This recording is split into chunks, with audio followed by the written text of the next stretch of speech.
Hey y'all, welcome back to What's the Obsession. Thanks so much for being here. Please take a moment to click like and subscribe. We want you to come back for sure. So what has JP Miller been up to recently, or what's he been up to over the past several months or past year of his life even? There is so much information about his horrible, reprehensible behavior that has come out recently, and we are going to take a look at all of that in this video. So, number one, apparently JP Miller has been bragging about suing people who he says are defaming him, but of course, people are really just talking about what has been going on in the Mica Miller case, and as the facts of the way that JP Miller treated and interacted with his wife come out, they are ugly, and I am sure JP Miller does not like that. But that doesn't mean that you can sue somebody because you didn't like the way that you behaved in the past. And he's saying that because he's suing all these people, he's going to become a millionaire. And who did he tell this to? Of all people, his children, who his ex-wife Allison is desperately trying to keep away from their biological father, J.P. Miller, and for good reason. There were 75 pages of court filings and exhibits released over the past few days, and we're going to take a look at some of that and the shocking testimony of Allison Miller in these court filings as to what she knows about J.P. Miller, what she endured, and what she witnessed Mica Miller and her children enduring.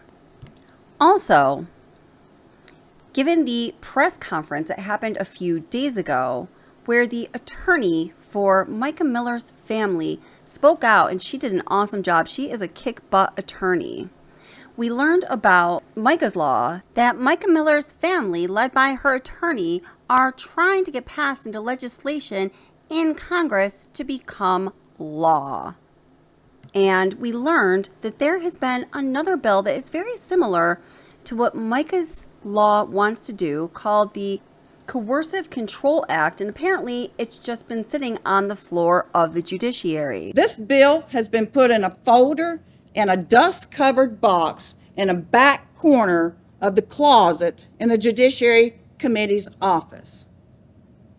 I challenged them to go back there and find it and bring it out and assign a committee to it. Let's get this done. It is important. It is extremely important. So the points in the Coercive Control Act are reminiscent of the experience that we now know was Mica Miller's experience during her marriage with JP, as he manipulated her, degraded her, gaslit her, and tried to control her in all kinds of abusive ways for whatever reasons. We're going to talk about that too, because JP Miller's psychology is a very curious and ugly thing. In addition to the points that already existed in the Coercive Control Act that's just been sitting on the judiciary floor, Mica Miller's family and her attorney added 16 additional points that are based on what they learned about from Mica's own words when she was alive and from her journal entries regarding the abuse that J.P. Miller put her through constantly, day after day after day, year after year after year.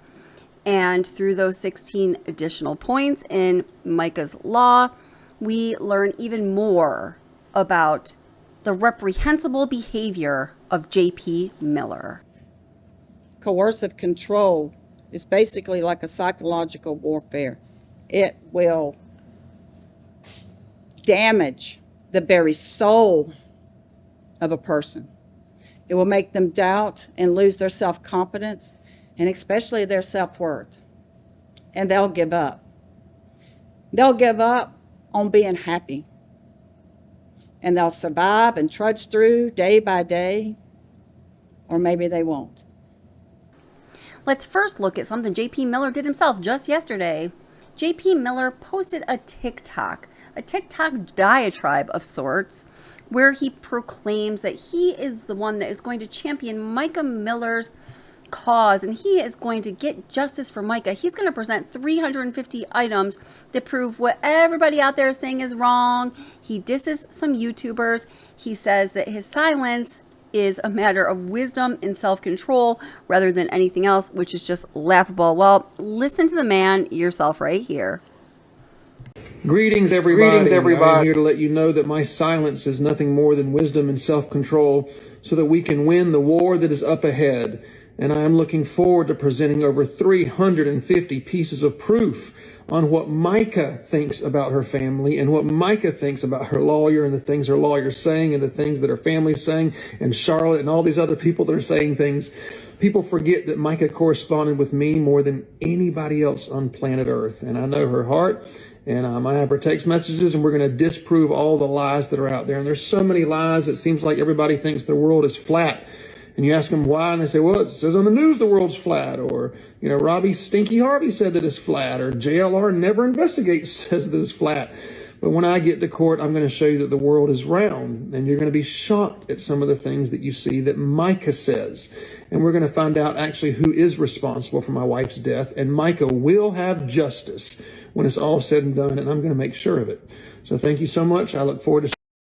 Now, let's talk about the white elephant in the room, or rather that Spider-Man that is ominously lurking behind JP Miller in his TikTok video diatribe. Well, it was less than 2 weeks ago when JP Miller was spotted outside of his house, getting out of his car from who knows where, going inside of his house, walking around, strutting around, wearing his Spider-Man costume. He really loves that Spider-Man costume. In 2022, again, we can see JP Miller in the Spider-Man costume along with beautiful Mica as Superwoman and her sister Anna Francis's ribbon cutting ceremony for her new business. And congratulations, Anna Francis. I hope your business is doing amazing. The family is filled with such go-getters. It certainly seems. So we see Mica Miller and JP posing as the superhero characters. I'm sure JP is in his freaking glory. And then I don't know where JP is in this one, you know, cutting the ribbon, cheering on Mica's sister. And then there's also this calendar and this character picture of Mica and JP as Superwoman and Spider-Man, and it says you can rent them for $100 an hour for children's parties, you know, like birthday parties, character theme parties. And then, you know, there's a calendar down there where you can book them. So sad that Mica is not alive in July of 2024 to be whatever character she wanted to be at a party or in life. And my gosh, we pray for Mica. I also noticed on Mica Miller's memorial page, the featured photo is of JP Miller as Spider-Man and beautiful Mica Miller as Superwoman. He loves to be Spider-Man, dude. He freaking loves it. You freaky dog. I don't need to analyze every word that comes out is a lie. Make it look like it's so ice, ice, ice. You won't make it to the finish line. Now if you gotta know the truth was gonna let you go. You was fine, never mind, unpredictable. Fade eye off the ground, you ain't no one.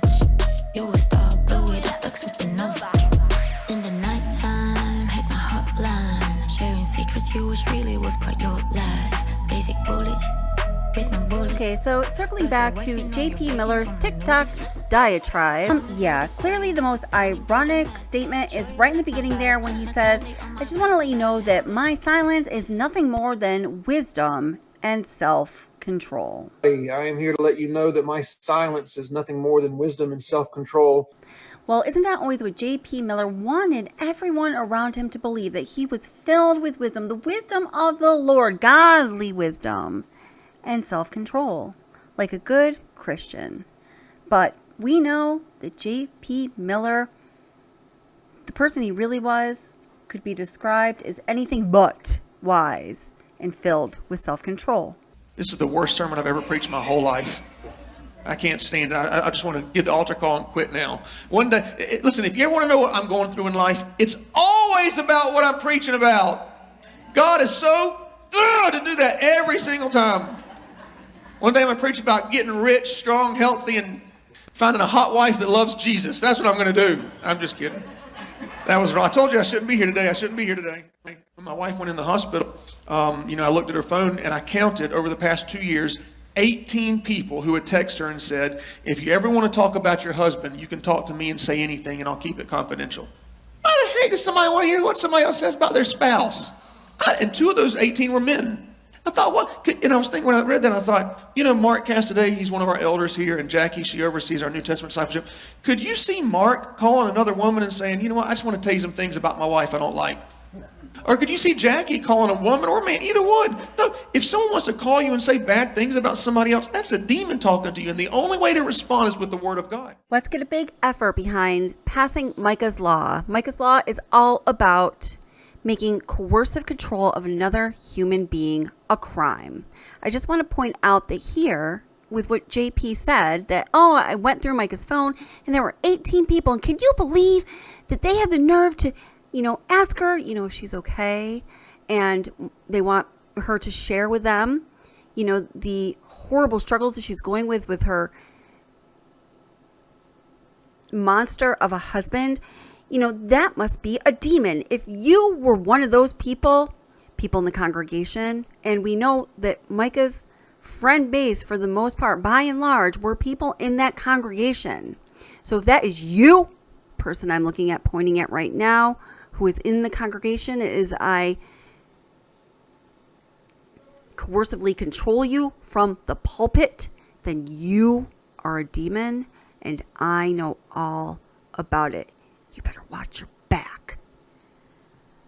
Last year, my wife, they went to Africa, had a wonderful trip, amazing trip, and she came back with the idea to start a school in Africa. And 6 weeks ago, she goes in the hospital, gets out, and just leaves. Just completely leaves me, leaves everything, drains the bank account, and goes. And guess what? While you're talking bad about me out there, I'm building a school in Africa for over 100 kids to be able to be fed. I'm just doing that. I'm doing the work. Now listen.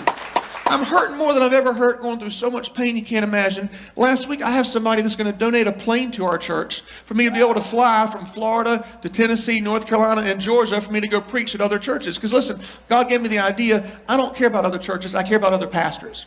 And for some reason, I can develop a sermon on tithing, on gossip, on strife, on supporting your pastor, and I can say things to the church that'll bless the pastor. So now I'm getting invitations to speak at other churches all over the states around here, and we got a free plane I can go around this park right here behind the movie theater for $70 a month. They keep the plane there. So while you're talking about me on Facebook, look up in the sky and you'll see a Solid Rock logo on a plane. That's me going to Miami. Yeah, man. JP Miller, the pillar of wisdom and self-control. We know from Mica and her friends and her family and everybody at the church that Mica's trips to Africa and the work she did there, working with children in Kenya and trying to educate them and provide them a better, or the building blocks to live a better life throughout their entire life. Such meaningful work. It was her great inspiration. It was her great passion. It was her drive in life. It was really the primary thing that, according to everyone around her, she seemed to be looking forward to in her life. And she was looking forward to those trips back to Africa to work with those children. And oh boy, did JP like to use those trips to Africa and the work that she did in Africa and her passion for it is ammunition to fire right back at her. And then there's some more interesting things we're going to talk about with those trips to Africa. But listen to this. Okay, so it is now, June 9th when JP Miller posted this. He posted that TikTok diatribe that we played right in the very beginning of this video. Mica Miller sadly lost her life on April 27th, 2024, just, about a month and a half ago. So let's take a look at a message that JP Miller sent his beautiful wife back in March, just, about a month before Mica Miller's life was tragically ended. It says, "Hi, Mica. I hope that you're doing well. I'm ready to be done and move on and heal and find a first lady who won't treat me the way you are. I really hope you do great things. I was willing to do anything. I even had an amazing desire to have kids since you're not on meds. And I want to apologize for the flowers and fruit. It was already paid for to last until your birthday. Feel free to give it all away. I sent that to you before I found out all the things that I have recently found out about you and what you've done, and you disgust me. So please, let's meet soon and be divorced and let this nightmare be over for me. I'm enjoying all of the Africa missions that Pastor Jumba and all the pastors' wives are so excited for what we're doing. We expect 120 kids our first semester. I have about 10 to 12 people going this time, including Kristen and Tom Winslow, and Becca and Jonathan, etc. And I need to move on ASAP. I need a woman who will respect me and love me and be worthy of all that being a first lady is about. What an absolute piece of shit he is. We are just touching on the surface of the horrible, despicable things that JP did to Mica. And it's really hard to imagine how much he destroyed her spirits, how low she felt, how much his hate and manipulation and coercive control over her made her soul smaller and darker when she was such a bright and radiant being. So if we want to get a little idea of how JP made Mica feel, let's take a listen to this voicemail that Mica left for JP's ex-wife, Allison, in the months before she lost her life, tragically. It's an absolutely haunting voice message. Take a listen. Yeah, it's Mica. This is my new number. Please don't give it to anybody, but I just wanted to see who your counselor was to help you, walk through forgiveness and stuff, and keep your heart right through all the mess, because I don't want to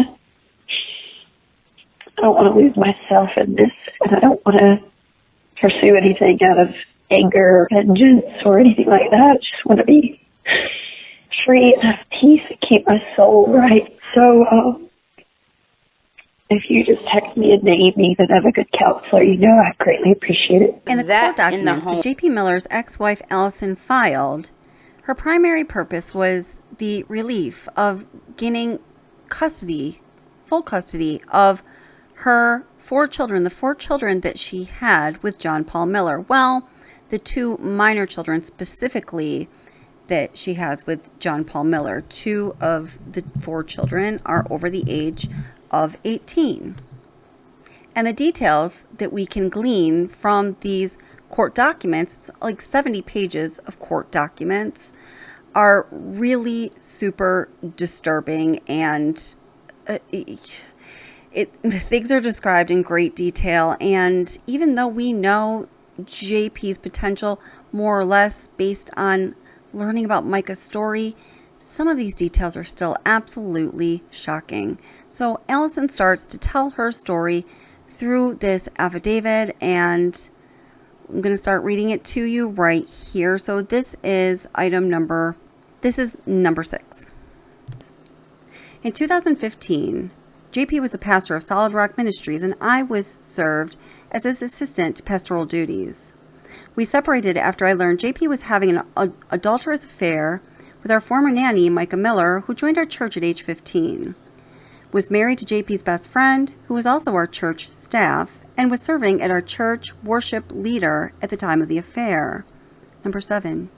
JP told me that in addition to his affair with Mica, he had employed prostitutes and been sexually inappropriate with several underage female members of our church. He blamed his immoral sexual behavior on sexual abuse he experienced for years by his father, Wayne Miller. The church requested JP enroll in an extensive sexual addiction program. However, despite him promising me that he would, to my knowledge, that never happened. Number 8. The affair between JP and Mica tore our personal and church family apart and caused an unimaginable amount of pain and discord in the lives of so many innocent people who truly trusted and believed in JP. At the time the church learned about JP's affair with Mica, The church was operating under the belief that the old bylaws of our church had been amended and that we were operating under new bylaws JP represented had been put in place that required the formation of a board of council members to approve any major decisions regarding the church, including financial expenditures. When the council voted to have JP temporarily step down from the head pastor position so he could seek treatment for his self-reported sexual addiction and focus on his restoration, instead of following directions of our church leaders, JP held a meeting and informed the council that the new bylaws were invalid and therefore, pursuant to the old bylaws, he had 100% decision-making power. That was the first time members of our church had the opportunity to see JP for who he really was and became gravely concerned about his integrity and the financial structure of the church. As a result, almost our entire congregation left the church and JP began his quest to recruit new members and operate Solid Rock Ministries solely at his discretion. Well, this might be a good time to talk about the funds that JP was collecting, that he was soliciting, that was actively soliciting fundraising for the church and specifically for their missions in Africa, specifically for a program called Dare to Care, which was affiliated with the missionary work that they were doing in Kenya that Mica was so very passionate and inspired about. So Mica kept a number of journals, and Mica's sister Anna tells us that in her journals she learned that Mica knew that J.P. Miller and J.P. Miller's attorney Tom Winslow were under investigation by the FBI for financial reasons. It is also known that JP again was actively fundraising to raise monies for Dare to Care, for their missionary work in Africa. You know, he's taking these trips to Africa. Michael's taking these trips to Africa, and JP's planning trips to Africa, as you saw in that text message that he wrote her, where he was intentionally excluding her to break her heart and ruin her dreams.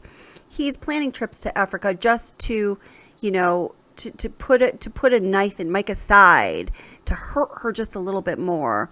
But anyway, he's raising money. It is said that they raised around $12,000 for Dare to Care. It's money that was supposed to go towards the missionary work in Kenya. So it is Father Jumba, who is in Kenya, who Mica had a close relationship with he and his wife. In fact, when the people from Solid Rock were planning to go to that trip to Africa where Mica was excluded, she sent along with some of the people from the congregation who went gifts for Pastor Jumba and his wife. She sent his wife a pair of her shoes, just very thoughtful things, even though she wasn't able to go and her heart was broken. Anyhow, it is Pastor Jumba that reports that not one single red cent was received by him or the people who were supposed to benefit from the mission in that church in Africa from Solid Rock Church or from Dare to Care from Solid Rock Church. So therefore, JP was actively fundraising to the tune of $12,000, and Tom Winslow was involved. Monies to support this missionary trip, and not a single cent of it went to the missionary cause.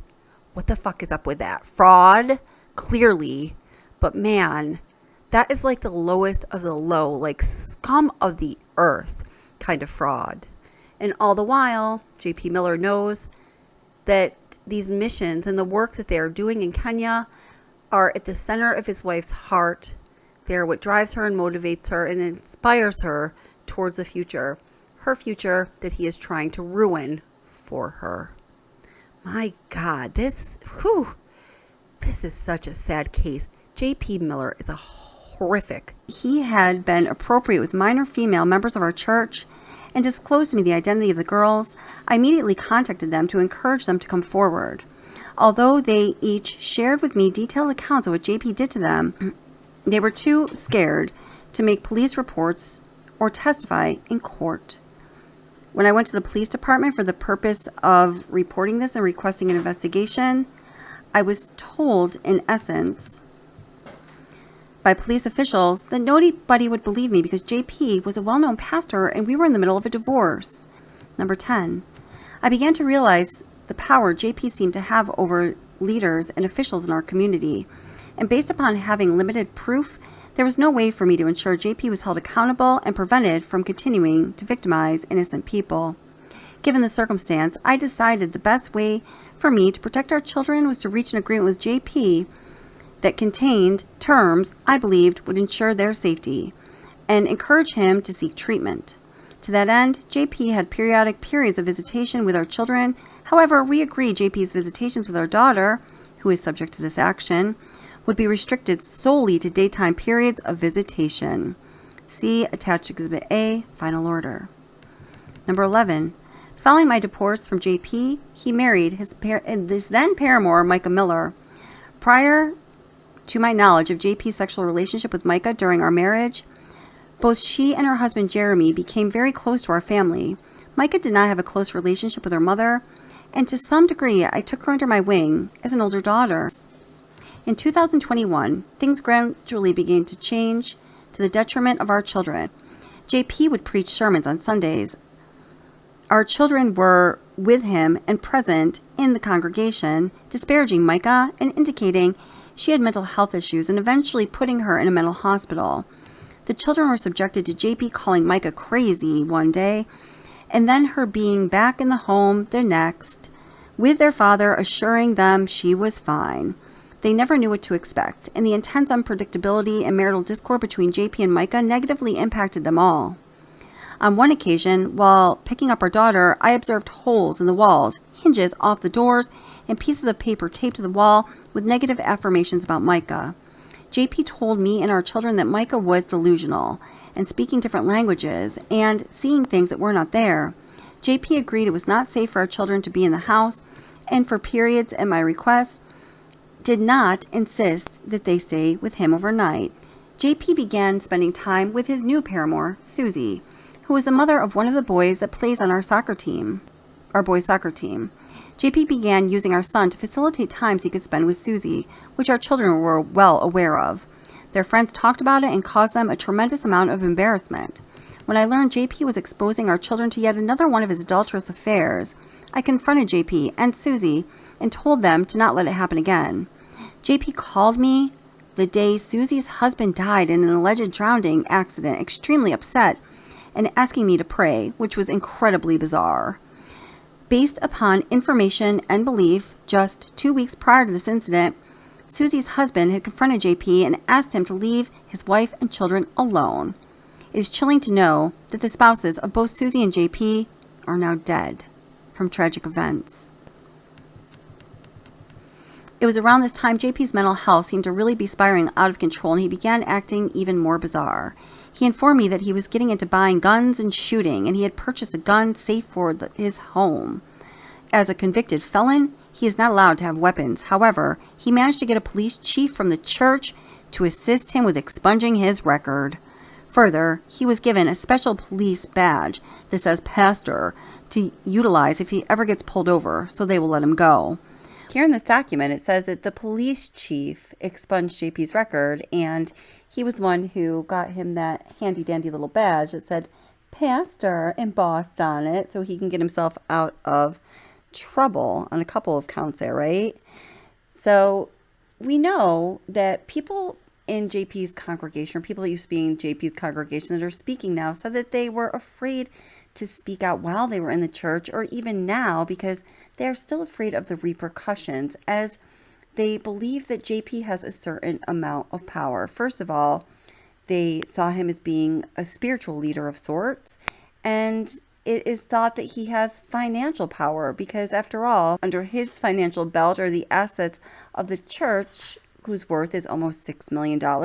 He owns the property the church is on, the church itself, and everything having to do with that church. Additionally, there are a remarkable number of members of the congregation, or the former congregation, who are in positions of power within the community of Myrtle Beach and Horry County and the region. They are all in JP's good graces and vice versa. Well, until recently, it seems. And for some reason, it must be JP's charming personality. A number of these people in positions of power are evidenced to have done favors for him, to have done remarkable favors for him. And we're going to talk about those favors in the continuation of this first episode of these topics. Brian Wilson is the head of security at Solid Rock Market Commons Church, or at least he was. He's also a very good friend of JP, and he is a devout member, or was a devout member, of the congregation of that church. Brian's wife is Heather Wilson. She is also a devout member of that church, and she also happens to be the lieutenant for Horry County Sheriff's Office. That's right, she's in law enforcement. She's a lieutenant in the county that Myrtle Beach is in, that Solid Rock Church at Market Commons is in. That's her jurisdiction. That is her territory. You can connect Heather Wilson to two events in the Mica Miller JP tragedy. I was going to call it a saga, but truly it's a tragedy that were critical. We can connect Heather Wilson to these events as being the person who pulled the strings behind the curtain when JP called upon her. There is a police report for this first event, and the records have been released. The police report may have been read by you or by many of you. The situation is like this. The police department responded to a call that there was a woman locked in the bathroom of the Waccamaw Mental Health Facility in Myrtle Beach. So officers arrived there on the scene, and they found Mica sitting in the passenger seat of a Ram truck in the parking lot with JP Miller, who was, quote, trying to take her from the scene. JP was interrupting Mica, and he would, according to the report, not allow her to speak to the officers. This is typical abusive behavior. So the workers at Waccamaw told police that Mica was extremely weak and that she had passed out twice while she was in the building. They were really concerned that she was under the influence. So there's an unnamed female involved who told police that she and Mica went to the facility to get mental health help for Mica. So this time it was this person, this third party, and Mica who went to the mental facility saying, okay, Mica, you need help. Or she said, I need help. And she went there with consent. JP pulled up and reportedly would not allow Mica to get the help that she needed. The third party female told police that JP had been, quote, mentally abusing Mica for an extended period of time by not allowing her to sleep, eat, or contact her family, end quote. You know, that could make anybody feel a little bit crazy and delusional and certainly off center and like you might want to get some help. Not allowing her to eat or sleep for an extended period of time. This was not the first time Mica tried to get help, she further explained. Weeks prior, she explained, Mica went to Cherokee County in an attempt to leave JP and get mental health treatment. While she was away, JP allegedly had a, quote, mental breakdown and stated he was suicidal, resulting in Myrtle Beach Police Department conducting welfare checks on him. Man, there's more of that just coercive, mental abuse. Always turning it around so the attention's on him, creating drama so everybody has to drop what they're doing no matter how important what his loved ones are attending to is. If things aren't going his way, he needs the attention to spin around and point right back at him immediately. And he knows all of the ways to do it. He is such an experienced manipulator, but y'all know that by now. When officers were eventually able to separate JP and Mica so they could speak to Mica alone, they determined that she did require hospitalization for a psychiatric evaluation. This upset John Paul, who was, quote, unhappy about being separated, end quote, from his wife. JP was upset, but was told that due to the circumstances of the situation, he was being kept away from Mica. And that was that. According to the report, JP Miller twice called someone identified as, get this, Lieutenant Heather Wilson, and then told the responding officers, "You will be getting a call." Little JP was having a temper tantrum because things were not going his way. So he had to call Heather Wilson, somebody who is in a position of power in that jurisdiction, so she could pull her strings and try to do her magic behind the scenes to engineer things and manipulate things so little brat temper tantrum JP could get his way. And who suffers because her autonomy and ability to make decisions for herself are essentially taken away from her, and she is being restricted from receiving the care and support that she knows that she needs to be well. Plus, she's put in a very confusing, embarrassing public situation, and also a dangerous situation when she's not allowed to eat or sleep or see her loved ones for an extended period of time. My God, this is terrible. Always, it was Mica suffering because of JP's temper tantrums and inability to deal with anything. JP, my friend, there is no wisdom here. There is no self-control here. You are absolutely out of control, acting on impulse and emotion. And you, oh my gosh, wisdom is one thing this monster certainly lacks.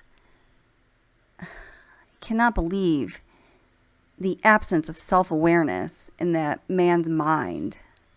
And there's a second time when JP calls upon Heather Wilson, Lieutenant Heather Wilson, and she gets involved and uses her authority as a law enforcement officer to unnaturally manipulate a situation so JP gets his way and Mica Miller is harmed. Mica's sister tells the story of when they wanted to go see Mica when she was in the hospital, when JP had her institutionalized against her will. This is the time when he produced a forged and falsified power of attorney. And this was one of the reasons, apparently, that he had the power, according to the hospital and in Mica's mind, to force her to be institutionalized. And Mica's family got word of this, and of course they wanted to go see their sister or their daughter and just be there to support her. As the family tells it, it was the guards at the hospital that would not allow them in, and they were shocked. Like, what? This is my daughter. This is my sister. And they really didn't have much of an explanation. Well, according to Mica's sister and her family, it was Heather Wilson who was behind this ordering of the hospital guards to not allow Mica's natural family to come and see her and support her in this time when she really needed them. She was very vulnerable. For God's sake, she was being institutionalized against her will. Well, of course, JP could not allow her family to see her at that time, because if they did, she may have told them, like, hey guys, I don't even want to be here, man. JP forced me to. What's going on? Am I crazy? And they would say, Mica, my gosh, no, you're not crazy. You're just being abused. And his gig would be up. And he couldn't have that. So what does he do? He uses and abuses his existing relationships. He uses and abuses his power within the church. And he asks these people, Lieutenant Heather Wilson in this case, to use and abuse their power and authority so he can get his way. And who is harmed? Mica.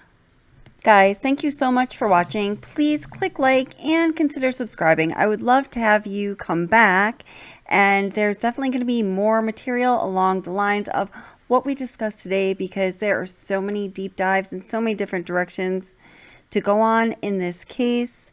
The most important thing is that we all stay committed to finding justice for Mica. Please go visit justiceformica.com, and we pray for Mica and her family. Thanks again, guys, and we'll see you next time.